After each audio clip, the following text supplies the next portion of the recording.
Okay, this is lesson 8, so it's intelligence and assessment. Do you want to go to the next one? Did we all have a chance to read everything? I read most of it. I didn't get to all of the website links that he had, but I read all the book stuff. Yeah, I read it. I read most of it.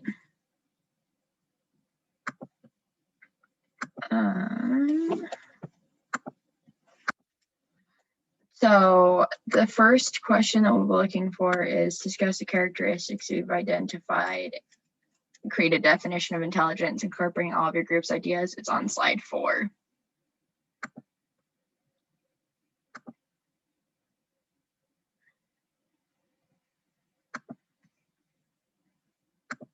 Okay, you guys see, I'm on slide 4 right now. Do any of you guys have ideas off the bat?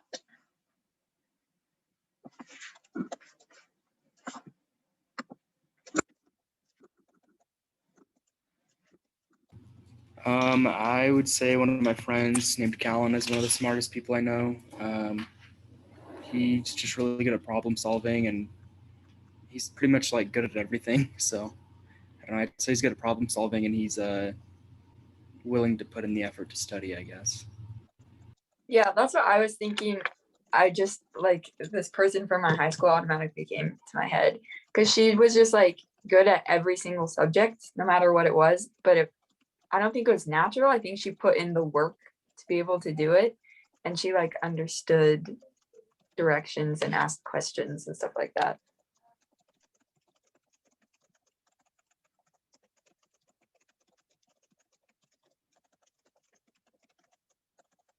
I would about to say the same. I had a best friend growing up who was 2 grades above in math.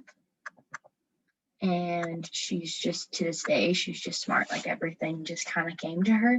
And I'm a person who has to like overly study, I guess is the way to put it. And so for me, I think intelligence is natural, but it can be built upon, I guess is my biggest thing. I think that's a good definition.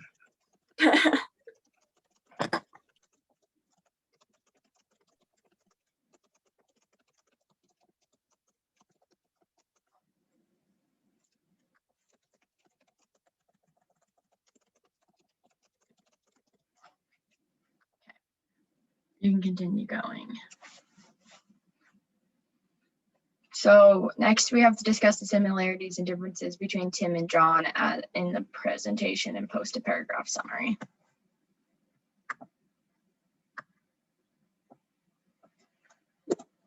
Is that this slide 6? Yeah. Okay.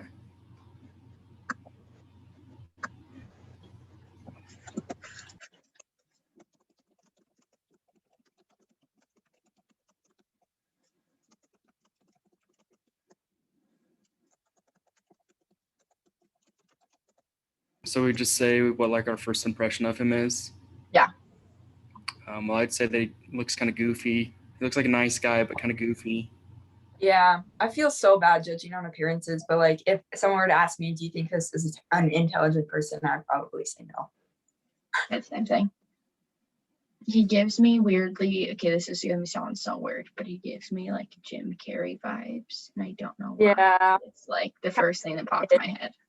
Yeah, just like a kid. Yeah.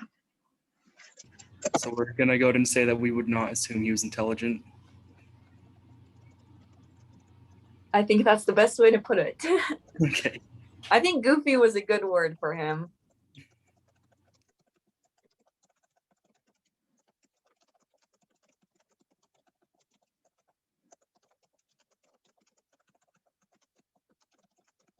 you want to go to the next one?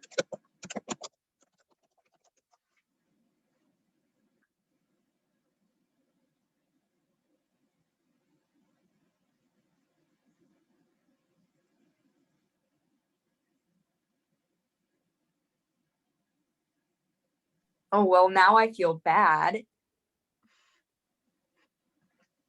It's always that in these situations where it's like some mental illness and then you feel bad about yourself. It's like, how Yeah, I thought it was gonna be the opposite. I thought we were gonna read that he was like some world-renowned scientist, but yeah, Like no, Einstein, like, hey, guess what? This guy just invented the cell phone, you know? Like, come on. So how does this information change or confirm your conception of Tim's cognitive ability? I guess it doesn't really change it. I don't think it changes it. It just makes it kind of depressing that, you know, it's out of his hands, out of his control. Yeah. Yeah. I guess that kind of adds on to like how intelligence is something like you can form it, but it's also something that you're with kind of. Yeah, for sure. All right, use this link to watch and hear Tim play the piano. Okay.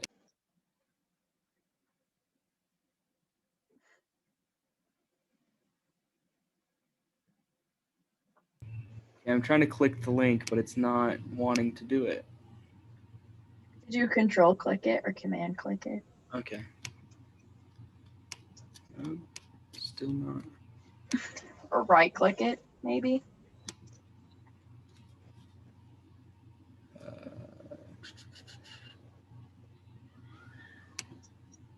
There it is. Oh, that's the transcript. Hold on. That is not the video.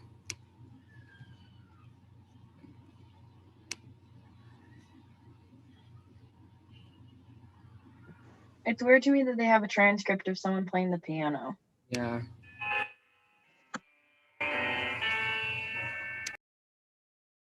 Can you guys hear it?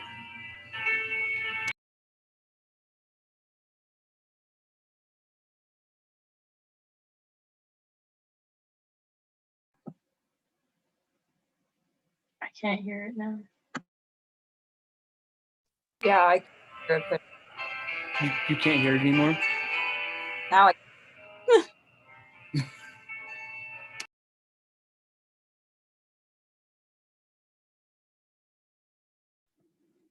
I think it's only working when you're unmuting.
All right, cool.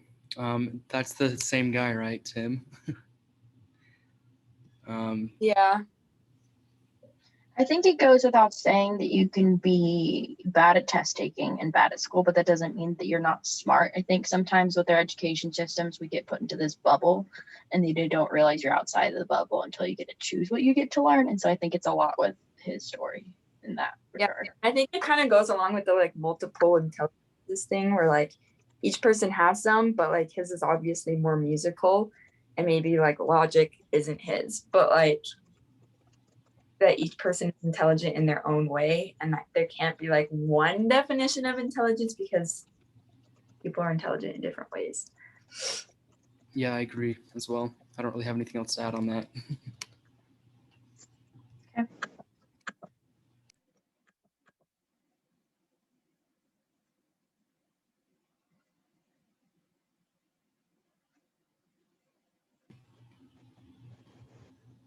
I'd say that he looks like an average guy. I wouldn't be like struck by him as being a genius, but I wouldn't think that he was like dumb or something. Yeah.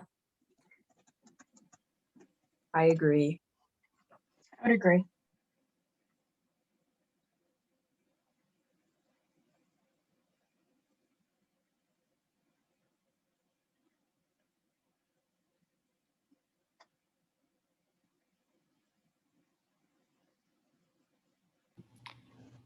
Well, obviously schizophrenia that's a terrible thing. So, I mean, I wouldn't, it's just hard to say that they're not intelligent because of that, because like that's a disorder and they can't do anything about that. So, Yeah, it's kind of like the same thing with Tim where like the added extra information didn't really change like what I thought. Like he can still be a super intelligent person, but still has schizophrenia.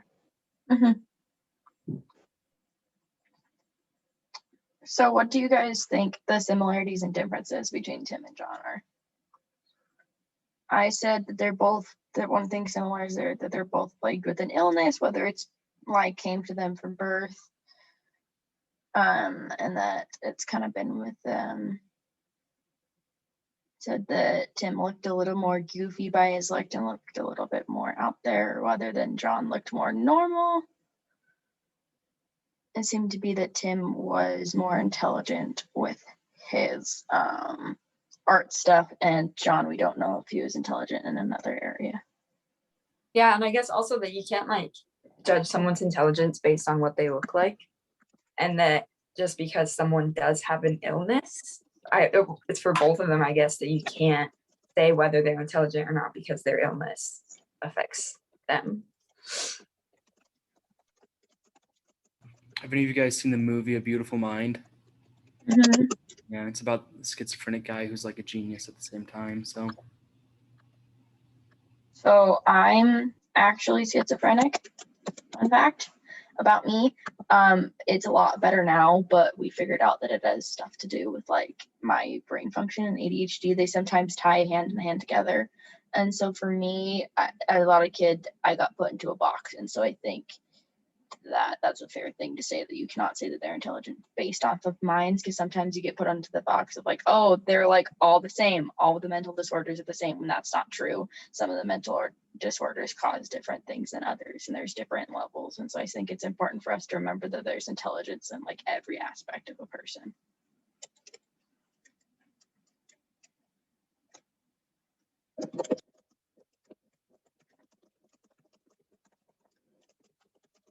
So the next question is, discuss the differences between crystallized and fluid intelligence. And this is on slide 17 and 21, by the way, and post a paragraph summary of a group's response.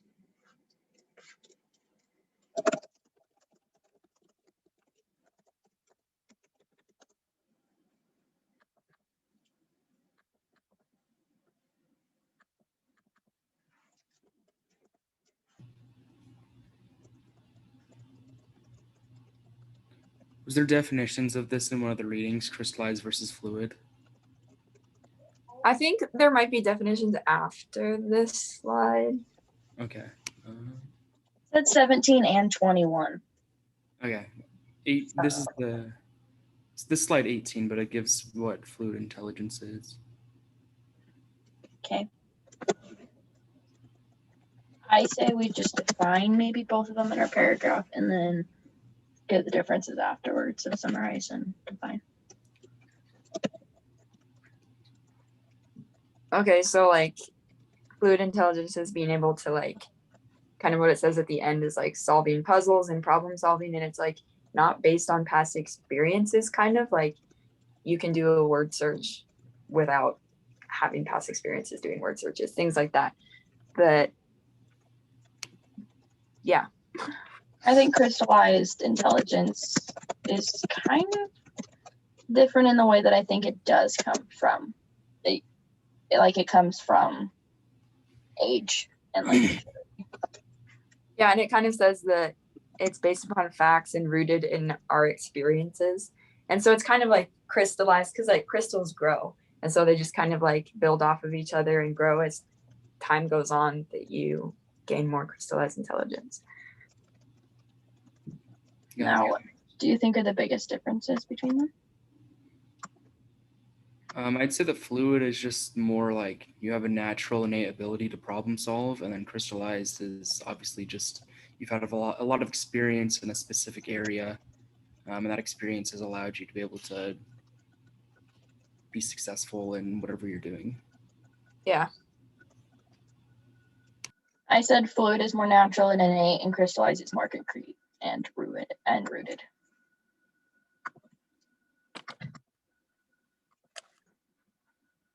Okay, and then the next one is describe how you can create scenarios for your students to encourage your students to use and develop their creative intelligence, reproducing a painting or performing a musical piece as it was in turn originally intended was not accomplish this task. Does that have a slide associated with it? It does not. I think Okay. it's just about us talking.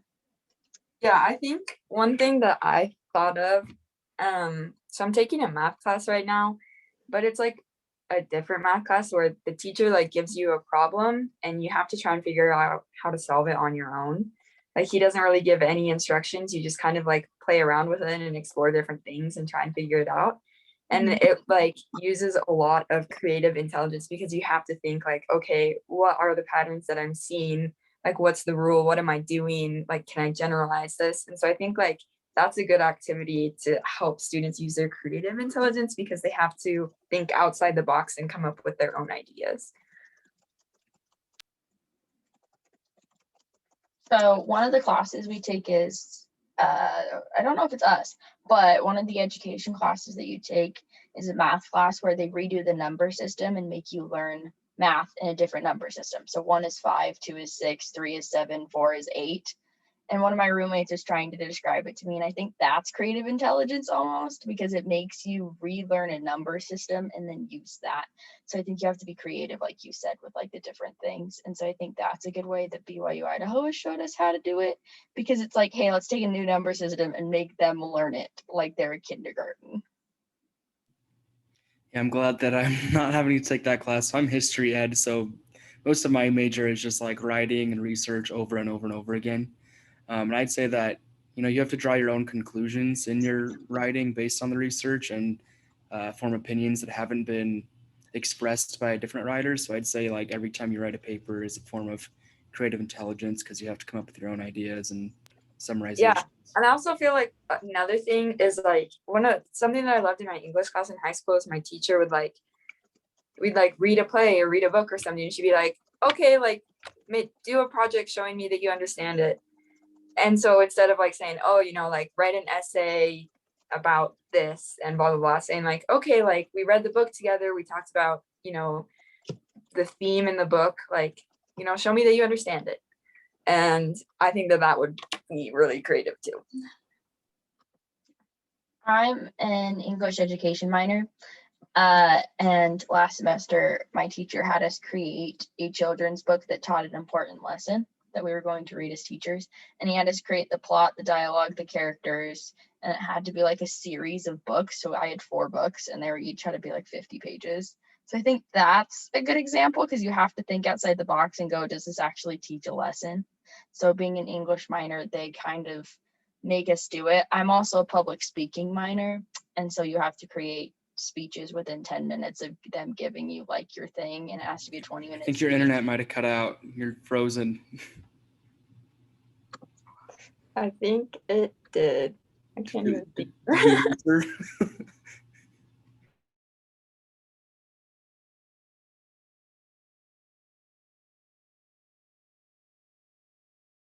And see if we lost her.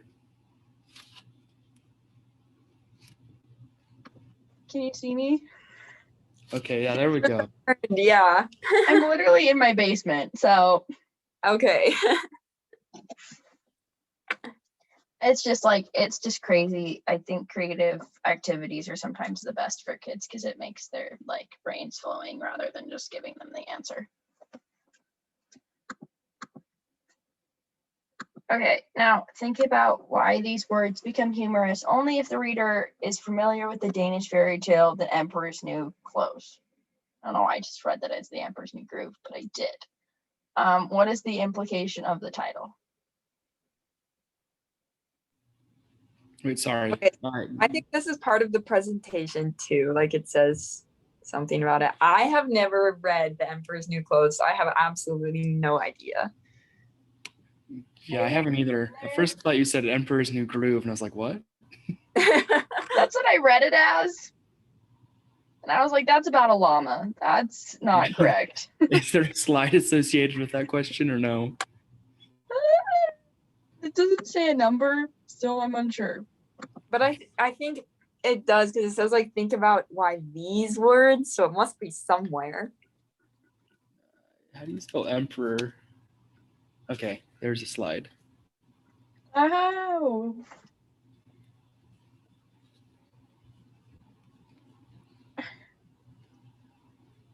If you know the story of the Emperor's New Clothes, the slide conveys a great deal more information than just the words do. Okay.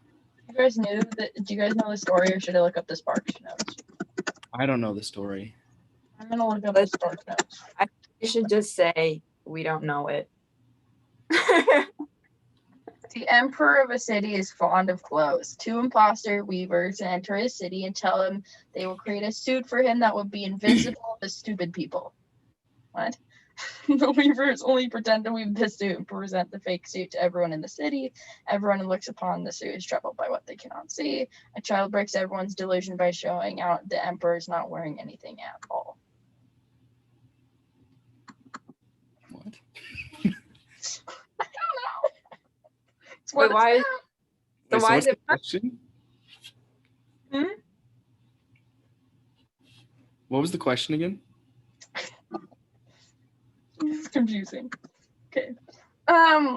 Talk about why these words become humorous only if the reader is familiar with the Danish fairy tale.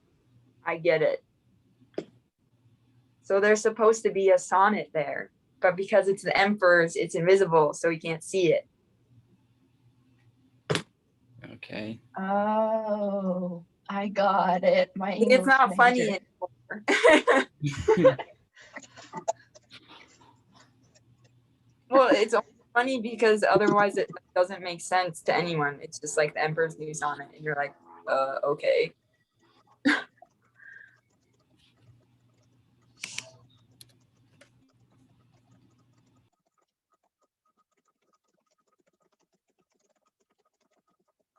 It's like one of those things where you like just have to get it, and if someone has to explain it to you, then it's not funny anymore.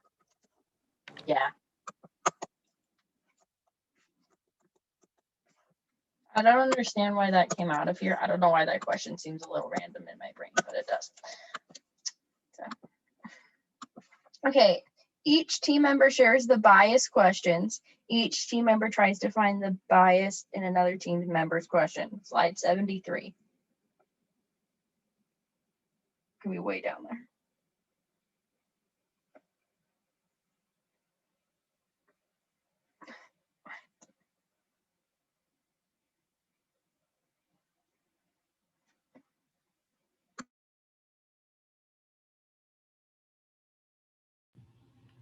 So does it have to be related to the subject we're teaching or just the grade level?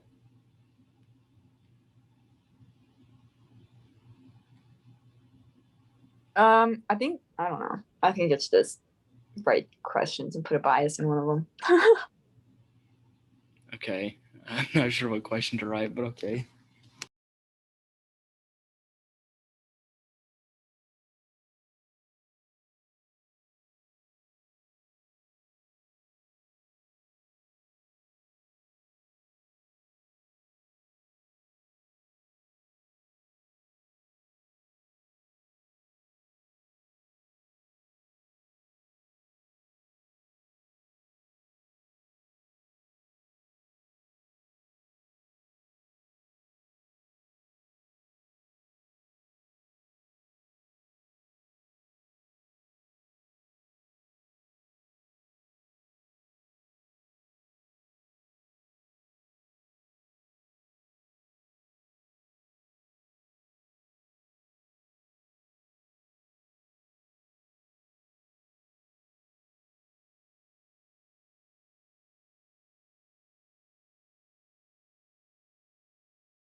Have you guys already written your questions? Yeah. Okay. I'm so confused, but it's Yeah. okay. Well, I understand what you're trying to get at, but I just can't think of anything off the top of my head right now. Okay, I've got it. Okay. Okay. Find my bias. It's pretty obvious. So my first question is, one student has $2 and another has 5. How much money do they have in total? My second question is, one student took $2 from another student who had $4. How much money does the second student have? Third question, one Mexican student had $3 and one American student had $10. How much money do they have together? All right, number 3. There you go. There's some bias for you. Can you hear me still? Yeah. You go, Andrew. I'm confused. Oh, I couldn't really think of any on the spot, but I think it's just what the reading said is don't include like stereotypes of race or like gender or like cultural different, like you have to understand that students have a lot of cultural differences. So just eliminate as much of that as possible. Okay. Do we only want to do Hannah's or do we all have to share one?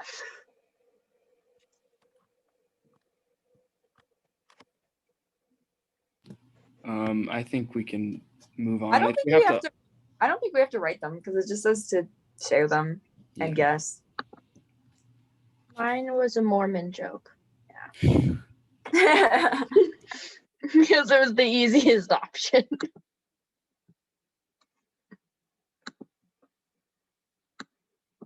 Okay. Yeah, it doesn't have a bubble to put anything in it, so you're fine. Okay, briefly define the principle of intelligence in your own words, useful to a classroom teacher. Useful to a classroom teacher, is that what you said? Mhm.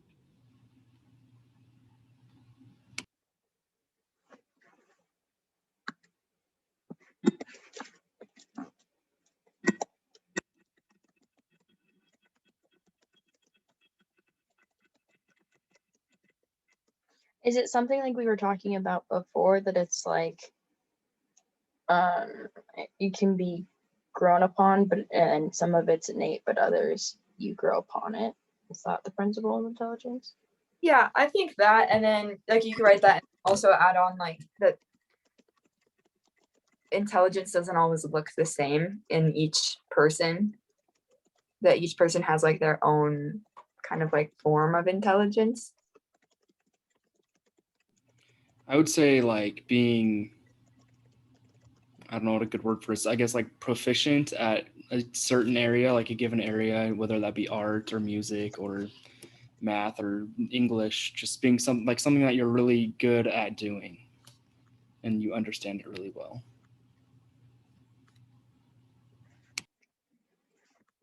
Mm-hmm.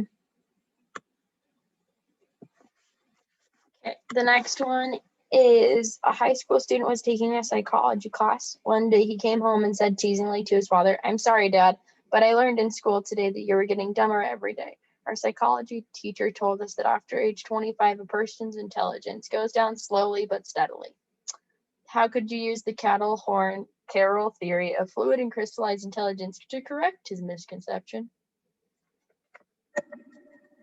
Well, I think the crystallized one shows that like your intelligence like continues and grows as you grow. And so like you never really stop gaining your crystallized intelligence because you keep having experiences, so you just keep getting more intelligent. Yeah, I was gonna say with crystallized, it's like all based off of past experiences. So it seems like the older you get, the more intelligent you would be in terms of crystallized intelligence. So I think he can also use fluid intelligence because it mentions puzzles and things like that. So he can honestly make a joke back and be like, "Well, I can always do puzzles." Because that's how my dad would handle that situation. And so that's what my brain came up with. But I have a sarcastic dad as a father. So it's, yeah.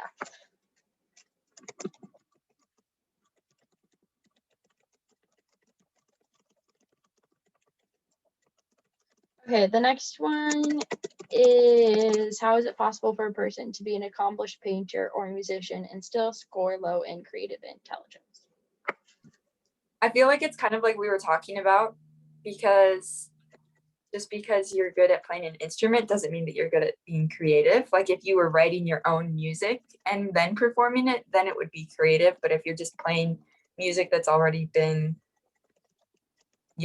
developed and stuff, and you're just playing it, then that's not creative. And the same thing with painting. Like it depends, like if you're coming up with your own ideas, if you're like following Bob Ross, like. Yeah, I agree.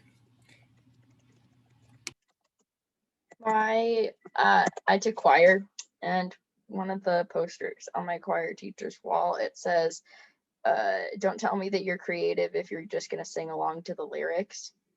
And she was always a stickler in creating harmonies, so she would make us create it. And so I think it's the same as you guys are saying, that you can just follow someone's lead, but that doesn't mean that you're taking charge and coming up with it on your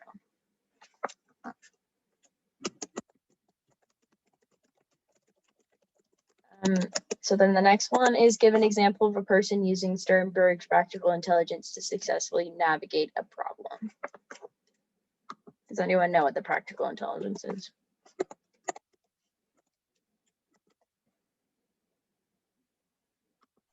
So practical intelligence is kind of like street smarts, and then being like put in a new environment and you're able to like adapt to it. Okay, so can you read the question one more time? Sorry. Sorry, give an example of a person using Sternberg's practical intelligence to successfully navigate a problem. So I guess they're just. There you go. Oh, I was just gonna say, I guess they're just like naturally, based on what Hannah said, like they're just good at problem solving and they can adapt to whatever environment it is and kind of stay afloat, I guess. I don't know. One of the things that struck me about Hannah's definition is the word street smart. And so what I thought of is, say, like, I guess being a missionary, it comes up to going into your first area and having to use your street smarts to know where to get around sometimes, or getting whitewashed into somewhere. And so I think it goes into that, where if you use practical intelligence, you're able to figure it out. Yeah, it's kind of just like common sense. Like, okay, I'm in a new area and I don't know where I'm going, so I'm going to ask someone where to go. Like that's practical intelligence. It's like the kind of like, duh. Yeah, I like that example of being whitewashed. That was always fun. Nope. I got whitewash trained by my trainer, and she'd been out for one transfer. It was a mess. So then the next one is, many psychologists have found faults in Gardner's theories of multiple intelligences. Even so, understanding that the theory can be very helpful for teachers.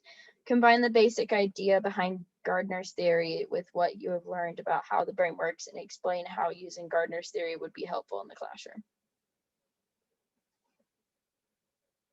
I think we've kind of like already discussed this, that like each person like will learn differently and understand things differently.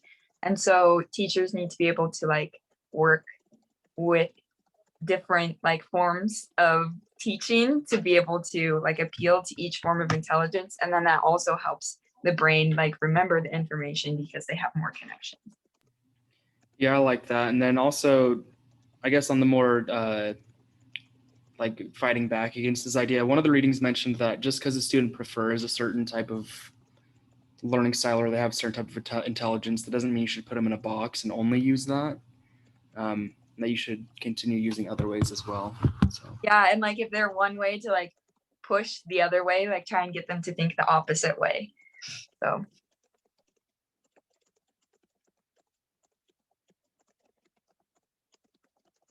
okay, then the next one is, let us suppose you are highly interpersonal in your approach to learning. Pick a concept from your field of expertise and explain how you would teach it to a person who is interpersonal. From what I gained, is interpersonal is kind of like being super extroverted, and interpersonal is kind of being introverted, where it's like you do not have personal communication, you're not very good at empathy. And so it's kind of, for me, my field of expertise is public speaking. And so for me, I could explain it as you're selling yourself, kind of. That's how they teach you, is that it's kind of like sales. And so to a person that introverted, you can tell them that it's just the facts and it's you explaining the facts. And I feel like, especially like in school, if you're a very interpersonal person, then you would want to work in like groups and with other people. But an intrapersonal person wouldn't want that. So teaching them that way wouldn't be helpful to them. So like making sure that they have time to like work by themselves and think to themselves and figure it out by themselves. Yeah, I agree. I think it just comes back to what we just talked about, that like you need to find out what their learning style is, and then you should work with them that way most of the time, but you still don't want to like put them in a box to where that's the only thing you're going to do is individual work or group work or whatever it may be.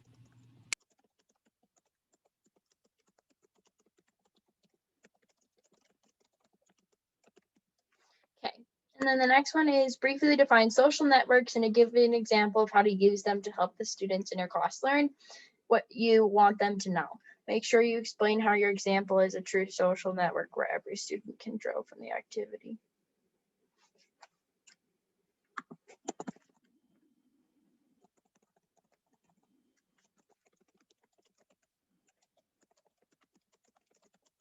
Is there a social network like the group of people that like surround you socially? So like your friend group almost?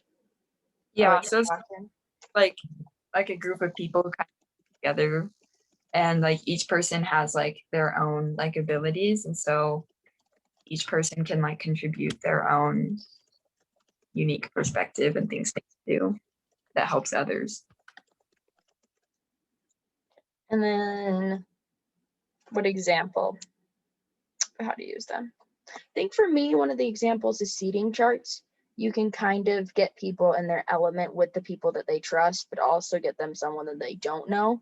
For me, I met my best friend because of kind of an example of this, where she was just, that girl was really smart and I struggled. So my teacher put us together, but put one of our really close friends with us. So we all were able to benefit from each other because we learned off of each other. Yeah, and like the thing is that the person who's kind of like ahead doesn't get bored, and they also deepen their understanding because they're explaining it to the other students around them. So I thought that was a really good idea. Yeah, I think that's a good idea as well. I don't know if you guys have taken any of your practicums yet, but that's like one of the things that go over a lot is strategic group, like establishing a strategic group with a set number of students who do really well and then a set number that struggle or have behavioral problems, because they can like, the good students will usually influence the ones that are struggling a little bit more. It's funny because when you're in education, you realize how important seating charts actually are. But then as a student, you're like, why do these things exist? The next question is, let us suppose you have a special needs student in your class who has an IEP that has listed an accommodation you feel is at the best interest for the student. What should you do? That's not in the best interest for the student? Yeah. For me, I have ADHD, and so you get an IEP. One of my things was test taking and lower level classes that were like specified so then I could learn more. So I actually had a teacher come up to me and say that I didn't need one of them. And how she went about doing it is she kind of she talked to my parents at parent teacher conferences. I think it's always important to make the parents aware. Sometimes the parents don't know what the IEP actually does. For me, it was an accommodation of the lower level classes. They didn't feel like I needed them. And so I think as a teacher, I would try to monitor the students' behavior in class. Like, how are they doing? If I take this away, will it make it worse? Will it make it better? The other thing is talk to the parents. And then the other thing is just to test like their needs, because it's important for the needs. And even if you don't feel like it is, then sometimes the parents who know them better will feel like it is. Yeah, I like all of that. I don't think as the teacher, you should just like jump in and make the decision all on your own. I definitely think you need to include other people in it. It's actually illegal for a teacher to disclude an IEP. Yeah, and like in order to have an IEP, you have to like meet as like a group of people. So if you want to change it, then that's to change it. Don't just change it.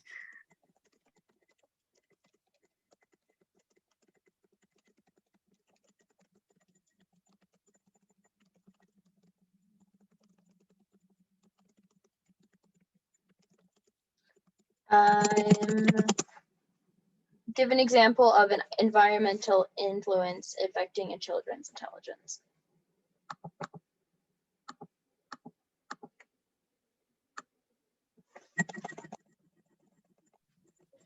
I would say like based on who someone's parents are, because if your parents are invested in your education and want you to learn and understand things, then your intelligence is going to go way up because you're actually working with your parents and they're encouraging you to do, your homework and to get good grades and all that stuff, which in turn affects your intelligence. But if your parents don't really care and they're not really there, then that doesn't happen.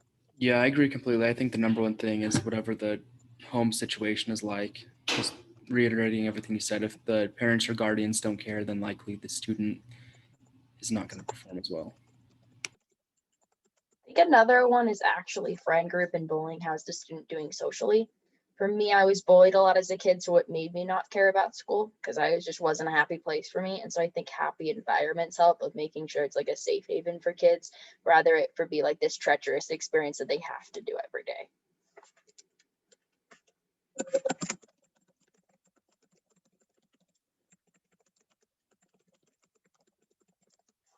The next question is, the following set of directions for a section of a selected response test are poorly written.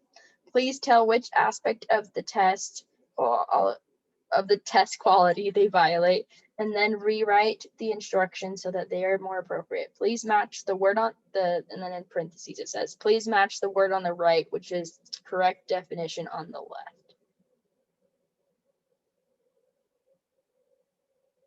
Okay, I'm going to pull up the worksheet then to see exactly what's going on. So I think just like based on the information, it's not going along with like test reliability because it gives an example that like poorly worded questions lead to unreliable results because it's not that the student doesn't know the information, it's that you didn't ask the right question. Just like in the PowerPoint, it says like briefly describe what hard water is. So the student wrote ice. And it's like, I mean, yeah, you're right. That's not what I wanted you to do, but like it's based on the question and not the student's answer.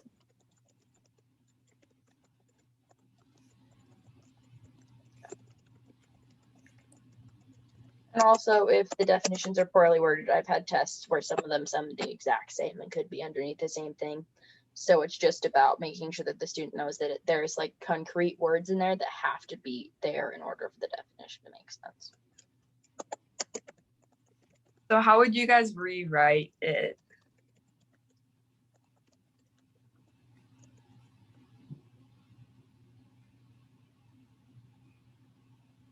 I would say please match the word on the right with the definition on the left, because I think it's correct is incorrect personally, because I think that makes it a reliability on the teacher, because it's like it is the actual definition. Unless you're going to do it like word for word, then you might want to change the it's correct part.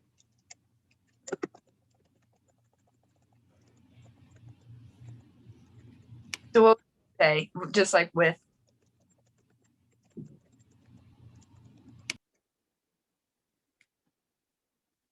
Can you say that again? You cut out. I would just say that, sorry, I thought I was on mute and then I hit it again. But all you need to say is match each word with the correct definition. I don't understand why you have to include like right and left. right, left. Yeah, I would just say match each word with the correct definition. I also like that could also violate like bias. Like it could be test bias because if a student doesn't know left from right, then like we're gone. And I think a lot of students would get confused, like Hold so up the the words on the right directly to the left, like, so just change it to match each word with the correct definition. and right and correct and yeah, just get rid of the right and the left. So now we're going to design an activity and a game, and then we're going to post one of them to the discussion board that's due today. Okay. So the first one is design an activity to encourage your students to use and develop their creative intelligence. Well, So we were kind of talking about my English teacher. I know it has to be like an original idea, but my English teacher would always give us like options like, okay, we just read a play called Fences, like create a soundtrack or make a cookbook, things like that. Like she would always give us ideas. So I think something that we do is like an end of unit project, except that the students get to choose what they do. You know, you don't give them ideas. They get to choose how they represent that they know the information. Like, I mean, in the end, they could end up doing like a PowerPoint, a presentation, a video, like something like that. But you don't give them any ideas. You just kind of show me that you know it. What do you want to use? Because it has to be specific. So do you want to use just a random book? Do you want to use The Emperor's New Clothes because we know that it's on here? I mean, we can all just choose.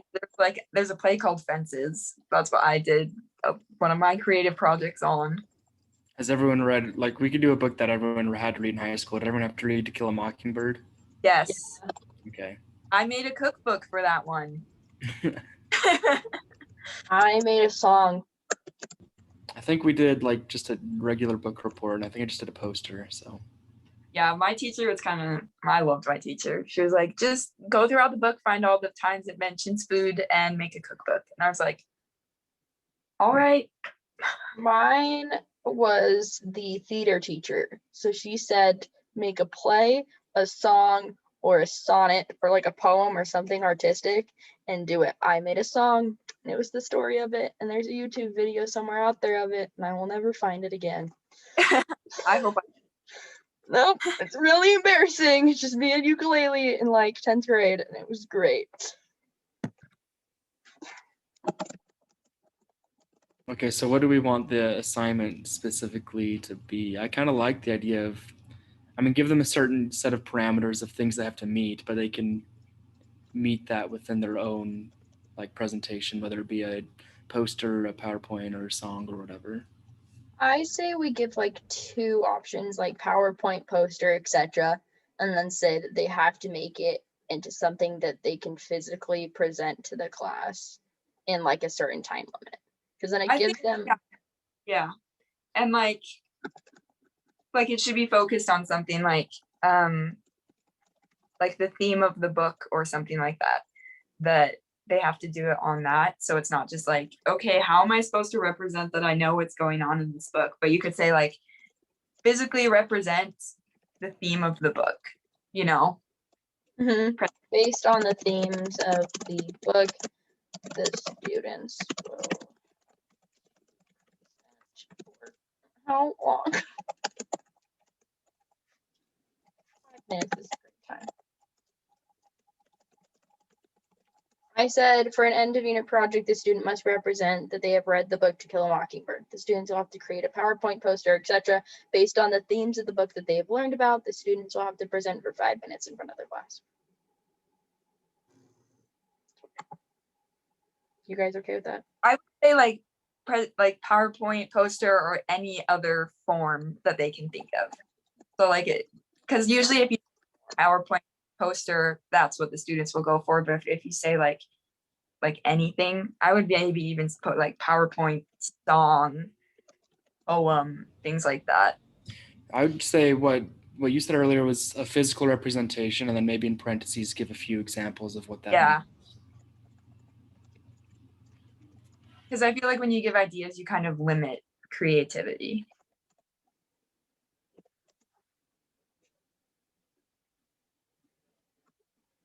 Do I list the items or no? I would list like the most like creative ones because I think I agree. The moment you say PowerPoint, all the students are going to do that. So I Yeah. just put in parentheses, for example, a past student has written a song. Yeah, do that. Yeah, I love The that. student will have to create a physical presentation based on the themes of the book. For example, in the past.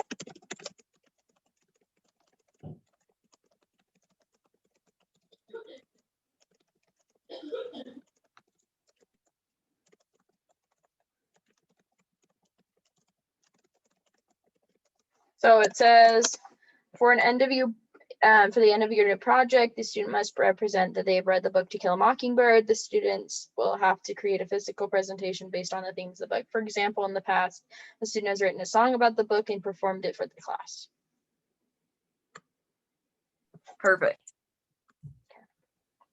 And now we have to design our own game to develop automaticity. I can't say that word out loud. That's like the ability to just like remember things right away, right?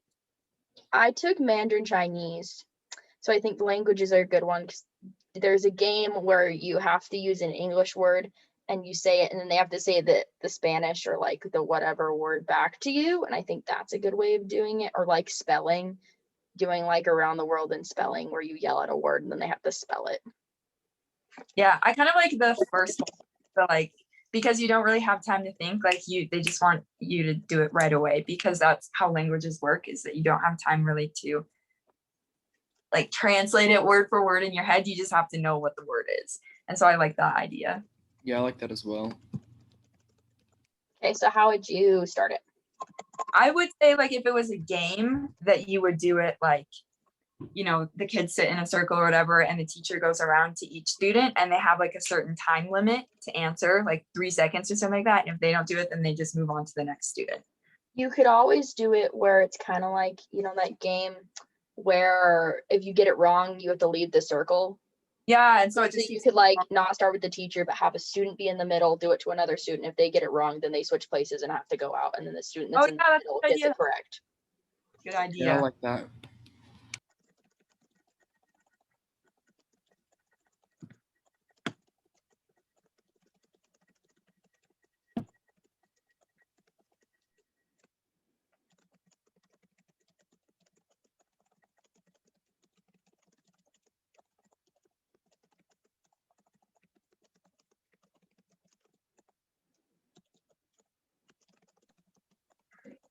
So was that the last question? Yeah. Whew. Man, last week's was so short and this one was so long. I'm gonna end it. I guess at least we met